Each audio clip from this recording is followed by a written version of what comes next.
Connaissez-vous le body doubling? Non, vous savez pas ce que c'est? Eh bien, je vais vous l'expliquer tout en faisant mon ménage. D'ailleurs, cette vidéo est un exemple de body doubling que vous pouvez utiliser à votre aise pour votre body doublet. Vous allez sans doute me dire, encore un anglicisme. Et oui, encore un, je suis navrée. Bon, en français, ça donnerait doublement du corps. Et c'est un peu long à prononcer, vous ne trouvez pas? Et en plus, ce n'est pas très joli. Alors je vais continuer de parler de body doubling tout au long de cette vidéo si ça ne vous ennuie pas trop. Et donc finalement, c'est quoi le body doubling? En quoi cela consiste? Eh bien, le body doubling, ça consiste à faire une tâche comme le ménage, le travail, les révisions, le sport même, et d'autres activités encore, en ayant quelqu'un avec nous. La personne en question n'est pas obligée d'effectuer la tâche. Sa simple présence peut suffire à renforcer votre motivation. J'ai pu lire notamment sur internet que cette démarche pouvait être bénéfique pour les personnes qui ont des difficultés d'attention, de fonctions exécutives, en bref pour les personnes qui ont un TDAH et ou qui sont autistes. Quand on a un TDAH, il est souvent difficile de commencer une tâche ou de la mener jusqu'à sa fin. Et quand on arrive à s'y mettre, à commencer quelque chose, on peut se démotiver très rapidement. Eh bien, avec le body doubling ou le dédoublement du corps si vous préférez, ça devient bien moins compliqué à faire et bien plus stimulant. Par exemple, je me souviens personnellement que ce qui m'aidait beaucoup à réviser lors de mes études, c'était le fait de le faire avec mes amis ou mon copain. Ou bien même en allant à la bibliothèque par exemple. La bibliothèque c'était bien parce que je me retrouvais au milieu de plein de personnes qui comme moi étaient en train de réviser et donc c'était motivant. Vous allez peut-être me rétorquer que vous n'avez pas d'amis tout le temps disponibles pour être présents à vos côtés, ou qu'aller à la bibliothèque vous est trop coûteux énergétiquement parlant. Effectivement, vous avez raison, mais il y a tout de même une autre manière de faire du body doubling sans avoir d'amis, de petits copains ou de bibliothèque à votre disposition. Notamment en utilisant vos précieux smartphones ou votre ordinateur. Personnellement, lorsque je souhaite faire mon ménage et pour que ce soit moins ennuyant, plus motivant, plus stimulant, j'écoute une vidéo ou un podcast. Par exemple, j'ouvre Apple Podcast ou Radio France, je cherche une émission cool, je la lance et je commence mon ménage. Le fait que quelqu'un me parle indirectement me donne l'impression d'être avec cette personne.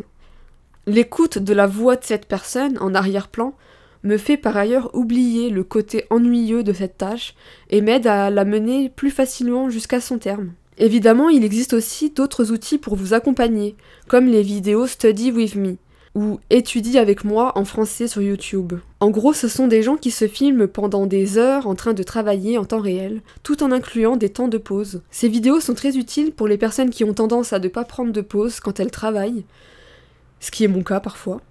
Car effectivement, dans ces vidéos qui peuvent durer entre 2 à 6 heures, j'en ai même d'ailleurs vu qui duraient 12 heures. Mais là, c'est un peu abusé tout de même.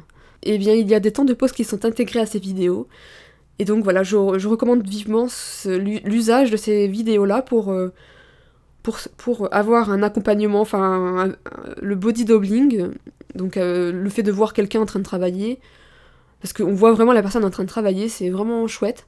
Et en plus de ça, de faire des pauses, ça nous force à faire des pauses en même temps que la personne, en fait, et voilà. Une autre manière pour moi de faire du body doubling consiste à me filmer en train de faire une tâche qui m'ennuie, en ayant pour objectif de l'insérer dans un vlog, comme celui que je suis en train de vous montrer en ce moment. Le fait de planifier à l'avance la veille, par exemple, que je vais filmer ma séance de ménage, me motive beaucoup à commencer la tâche. Ça me motive aussi parce que j'aime beaucoup filmer mon quotidien, j'aime beaucoup partager des instants de ma vie avec vous. Je transforme en quelque sorte une activité que je trouve ennuyante en une activité plus amusante, plus ludique. Mais malheureusement, ce conseil ne peut s'appliquer qu'aux personnes qui souhaiteraient se lancer dans la création de contenu sur internet, ou qui en font déjà. Mais qui sait, peut-être que parmi vous, certains ou certaines d'entre vous aimeraient se lancer là-dedans, ou le font déjà, et que ce conseil pourra quand même être utile, au moins à une ou deux personnes peut-être. Mais voilà. Ou après, vous pouvez très bien jouer en vous filmant, en faisant semblant de faire un vlog, enfin c'est tout à fait possible aussi je pense. Donc essayez, peut-être que ça pourrait vous aider. Encore une fois, il existe tout un tas de manières possibles de faire du body doubling. Pour faire le ménage par exemple, vous pouvez lancer une vidéo de personnes faisant le ménage, notamment en tapant sur YouTube « Clean with me », qui est un format de vidéo similaire au Study with me, mais adapté au ménage. Vous pouvez aussi écouter un podcast ou une vidéo longue, ou encore écouter de la musique pendant que vous faites votre ménage, comme moi je le fais habituellement, etc., etc. C'est une question un peu de créativité, de savoir trouver ce qui nous convient à nous-mêmes, les astuces qui peuvent nous convenir, comment trouver une manière de body doubler sans le faire avec vraiment une personne qui soit physiquement présent avec nous. Donc voilà, soit en regardant des vidéos, enfin voilà, faut essayer de trouver votre manière de faire et voilà, tout simplement. Malheureusement cette vidéo arrive déjà à sa fin.